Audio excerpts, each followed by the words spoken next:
Hi hello welcome back to our channel. പതിവുപോലെ ഇന്ന് നമ്മുടെ വീഡിയോ കുറച്ച് കിച്ചൺ ടിപ്സും കൂടെ ഗോതമ്പ് മാവ് വെച്ചിട്ടുള്ള പുറമേ നല്ല ക്രിസ്പിയും ഉള്ളിൽ നല്ല സോഫ്റ്റുമായിട്ടുള്ള പൂരി എങ്ങനെ തയ്യാറാക്കാമെന്നുള്ള വീഡിയോ ആണ്. സാധാരണ നമ്മൾ ഗോതമ്പ് മാവ് വെച്ചിട്ട് പൂരി തയ്യാറാക്കുമ്പോൾ അതിൻ്റെ ചൂടൊക്കെ അങ്ങ് പോയി കഴിയുമ്പോഴത്തേക്കിന് പിന്നീട് അത് ഭയങ്കര കട്ടിയായിട്ട് നമുക്ക് കഴിക്കാൻ ഒരു ടേസ്റ്റോ കഴിക്കാൻ പറ്റാറാവാറുണ്ട് അല്ലേ. അപ്പോൾ ഇങ്ങനെയൊന്ന് നിങ്ങൾ ട്രൈ ചെയ്ത് നോക്കൂ. നല്ല ഗോതമ്പ് മാവ് വെച്ചിട്ട് നല്ല സോഫ്റ്റായിട്ട് ക്രിസ്പി ആയിട്ടുള്ള പൂരി നമുക്ക് വീട്ടിൽ തയ്യാറാക്കിയെടുക്കാനായിട്ട് പറ്റും. അതിൻ്റെ കൂടെ ഞാൻ കുറച്ച് കിച്ചൺ ടിപ്സും ആഡ് ചെയ്തിട്ടുണ്ട്. അപ്പോൾ നിങ്ങൾ വീഡിയോ ഒട്ടും തന്നെ സ്കിപ്പ് ചെയ്യാതെ ഫുള്ളായിട്ട് കണ്ട് സപ്പോർട്ട് ചെയ്യണേ. അതുപോലെ തന്നെ എൻ്റെ വീഡിയോ നിങ്ങൾ സബ്സ്ക്രൈബ് ചെയ്യാതെയാണ് കാണുന്നതെങ്കിൽ ഒന്ന് സബ്സ്ക്രൈബ് ചെയ്യാനും തൊട്ടടുത്തുള്ള ബെല്ലൈക്കൺ ഒന്ന് എനേബിൾ ചെയ്ത് സപ്പോർട്ട് ചെയ്യാനും മറക്കില്ലല്ലോ.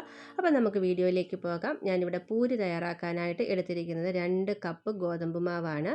ഇനി നമുക്ക് ഈ ഗോതമ്പ് മാവിലേക്ക് 2 ടേബിൾ സ്പൂണോളം റവ ചേർത്ത് കൊടുക്കാം. ഈ റവ നമുക്ക് വറുത്തതോ വറുക്കാത്തതോ ഒക്കെ ചേർക്കാവുന്നതാണ്. ഈ റവയാണ് നമ്മുടെ ഗോതമ്പ് പൂരിയെ നല്ല ക്രിസ്പിയും സോഫ്റ്റും ആക്കി എടുക്കുന്നത്.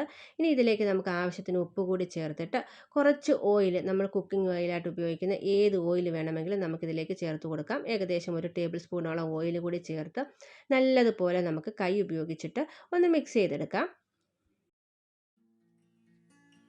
നമ്മളിങ്ങനെ കൈ ഉപയോഗിച്ചിട്ട് മിക്സ് ചെയ്തെടുക്കുന്നത് നമ്മളിതിലേക്ക് ഇട്ട റവയും അതുപോലെ തന്നെ ഉപ്പും ഒക്കെ എല്ലായിടത്തും എത്താൻ വേണ്ടിയാണ്. ഇങ്ങനെ നമ്മൾ കൈ ഉപയോഗിച്ച് മിക്സ് ചെയ്തതിന് ശേഷം ഇനി നമുക്ക് ഇതിലേക്ക് ആവശ്യത്തിന് വെള്ളം ഒഴിച്ചിട്ട് കുഴച്ചെടുക്കാം.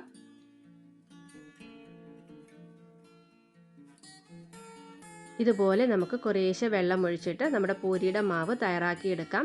നമ്മുടെ പൂരിയുടെ മാവ് എപ്പോഴും കുറച്ച് ചപ്പാത്തി മാവിനേക്കാളും കട്ടിയായിട്ട് വേണം നമ്മൾ കുഴച്ചെടുക്കാനായിട്ട്.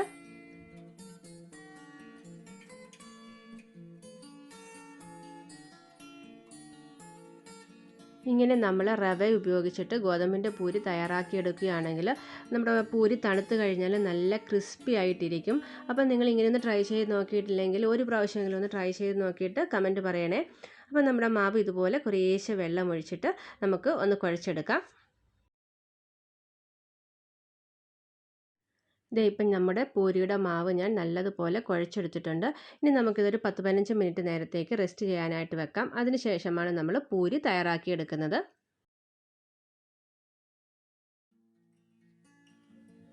ഇപ്പം നമ്മുടെ മാവ് റെസ്റ്റ് ചെയ്യാനായിട്ട് വെച്ചിട്ട് ഏകദേശം ഒരു അരമണിക്കൂറായിട്ടുണ്ട്. ഇനി നമുക്ക് ചെറിയ ചെറിയ ഉരുളകളാക്കി എടുത്തിട്ട് നമുക്ക് പൂരി തയ്യാറാക്കിയെടുക്കാം.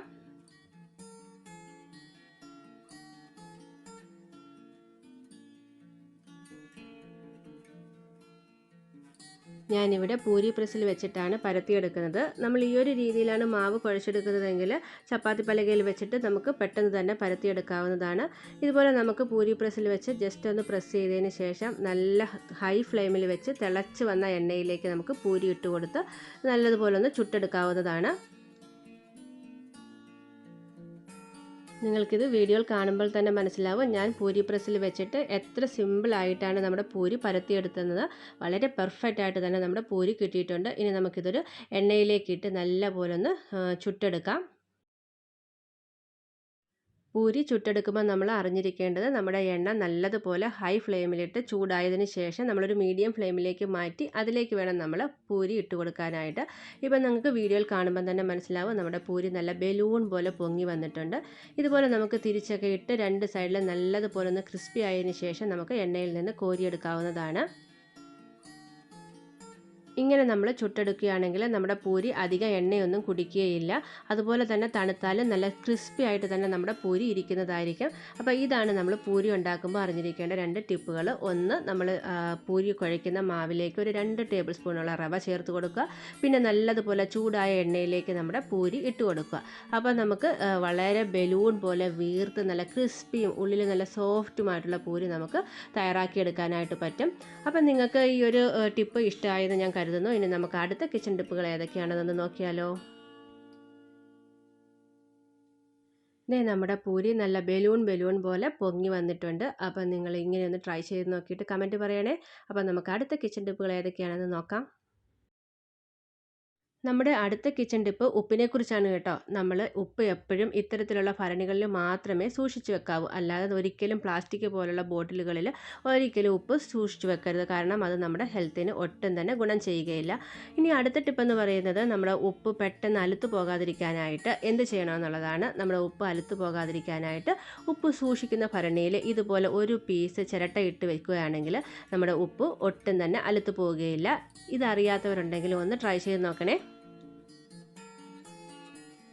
നമ്മളെല്ലാവരും ചായക്കടയിൽ നിന്ന് ചായ കുടിച്ചിട്ടുള്ളവരാണ് അല്ലേ? ചായക്കടയിലെ ചായക്ക് എന്ത് നല്ല ടേസ്റ്റാണ്. അതുപോലുള്ള ചായ നമുക്ക് വീട്ടിലുണ്ടാക്കാൻ പറ്റിയാലോ? അതാണ് നമ്മുടെ അടുത്ത ടിപ്പ്. അതിനായിട്ട് നമ്മൾ ചായപ്പൊടി സ്റ്റോർ ചെയ്യുന്ന ഡപ്പയിൽ ഒരു സൂത്രം ചെയ്താൽ മാത്രം മതി നമുക്ക് ചായക്കടയിലെ അതേ കടുപ്പത്തിലുള്ള ചായ വീട്ടിലും തയ്യാറാക്കിയെടുക്കാം. അതിനായിട്ട് നമുക്ക് നമ്മുടെ വീട്ടിലുള്ള ഇതുപോലത്തുള്ള ഇൻസ്റ്റൻറ്റ് കോഫി പൗഡർ ഒരു 1/4 ടേബിൾ സ്പൂൺ നമ്മുടെ ചായപ്പൊടിയിലിട്ട് നല്ലതുപോലെ ഒന്ന് മിക്സ് ചെയ്ത് വെച്ചതിന് ശേഷം ചായ തയ്യാറാക്കി നോക്കൂ. നമ്മൾ ചായക്കടയിൽ നിന്ന് കിട്ടുന്ന അതേ കടുപ്പത്തിലും ടേസ്റ്റിലുമുള്ള ചായ നമുക്ക് വീട്ടിലും തയ്യാറാക്കിയെടുക്കാനായിട്ട് പറ്റും. കോഫി പൗഡർ ആഡ് ചെയ്യുമ്പോൾ ഒരുപാട് ആയി പോവാതിരിക്കാൻ പ്രത്യേകം ശ്രദ്ധിക്കുമല്ലോ. അപ്പോൾ ഇങ്ങനെയൊന്ന് ചായ തയ്യാറാക്കി നോക്കിയിട്ട് എങ്ങനെയുണ്ടായിരുന്നു ചായ എന്ന് നമ്മുടെ കമൻറ്റ് ബോക്സിൽ ഒന്ന് അറിയിക്കണേ.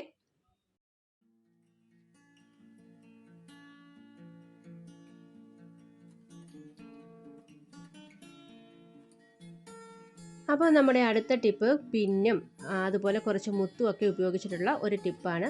ഞാൻ പിന്നും മുത്തും ഉപയോഗിച്ചിട്ട് എന്താണ് ചെയ്യാൻ പോകുന്നതല്ലേ നിങ്ങളിപ്പോൾ ആലോചിക്കുന്നത്. അപ്പോൾ നമ്മൾ ഇതുപോലുള്ള നെറ്റിൻ്റെ ഷോളുകൾ അല്ലെങ്കിൽ സിൽക്കിൻ്റെ സാരികൾ അല്ലെങ്കിൽ നമ്മൾ സാധാരണ ഉപയോഗിക്കുന്ന ഏത് ഡ്രസ്സിലായാലും നമ്മൾ പിന്ന് കുത്തി വെക്കാറുണ്ടല്ലേ. അപ്പോൾ നമ്മളിങ്ങനെ പിന്നൊക്കെ കുത്തി വെച്ചിട്ട് പുറത്ത് പോയിട്ട് തിരിച്ച് വരുമ്പോൾ പിന്നീട് ആ ഒരു ഡ്രസ്സിൽ നിന്ന് ഊരിയെടുക്കാനായിട്ട് വളരെ ബുദ്ധിമുട്ടുകയും ആ ഒരു ഭാഗം തന്നെ കീറി സ്പോയിലായിട്ട് പോകാറൊക്കെയുണ്ട്. അപ്പോൾ ഇനി അങ്ങനെ വരാതിരിക്കാനായിട്ട് എന്ത് ചെയ്യാമെന്നുള്ളതാണ് നമ്മുടെ അടുത്ത ടിപ്പ്. അപ്പോൾ നമുക്കൊന്ന് നോക്കിയാലോ. അപ്പം നമ്മൾ തുണിയിൽ പിന്ന് കുത്തുന്നതിന് മുമ്പ് ഇതുപോലെ ചെറിയൊരു മുത്ത് പിന്നിനുള്ളിലേക്ക് കയറ്റിയതിന് ശേഷം നമ്മൾ തുണിയിൽ കുത്തി വയ്ക്കുകയാണെങ്കിൽ ആ പിന്ന് തുണിയിനുള്ളിലേക്ക് കയറിയിട്ട് നമ്മുടെ തുണി ചീത്തയായി പോവുകയില്ല. ഇനി മുത്തില്ലെങ്കിലും വിഷമിക്കേണ്ട, അതിനുകൊണ്ട് നമുക്ക് പരിഹാരമാർഗം ഈ ഒരു രീതിയിൽ കുത്തി വെച്ചാൽ മതി. അപ്പം നമ്മുടെ തുണി ഒട്ടും തന്നെ ചീത്തയായി പോവുകയില്ല. ഇനി നമ്മുടെ കയ്യിൽ മുത്തില്ലെങ്കിൽ എന്താ ചെയ്യാമെന്ന് നോക്കാം. അപ്പം നമ്മുടെ കയ്യിൽ മുത്തില്ലെങ്കിൽ ഇതുപോലൊരു ചെറിയ ന്യൂസ് പേപ്പർ കീറിയെടുത്തതിന് ശേഷം ചെറുതായിട്ടൊന്ന് ഫോൾഡ് ചെയ്തിട്ട് നമ്മുടെ പിന്നിനുള്ളിൽ കയറ്റി നമ്മൾ തുണിയിൽ കുത്തി വെച്ചാലും നമ്മുടെ തുണി ചീത്തയായി പോവുകയില്ല. ഇതുപോലെ നമുക്ക് സ്ക്വയറായിട്ടോ റെക്റ്റാങ്കിളായിട്ടോ ഒക്കെ ഒന്ന് ചെറുതായിട്ടൊന്ന് ഫോൾഡ് ചെയ്തതിന് ശേഷം പിന്നിനുള്ളിലേക്ക് കയറ്റി നമുക്ക് തുണിയിൽ കുത്തി വയ്ക്കാവുന്നതാണ്. അങ്ങനെ ചെയ്താലും നമ്മുടെ തുണി ചീത്തയായി പോവുകയില്ല. ഈ ഒരു ടിപ്പ് എല്ലാവർക്കും ഉപകാരപ്രദമായതാണെന്ന് ഞാൻ കരുതുന്നു.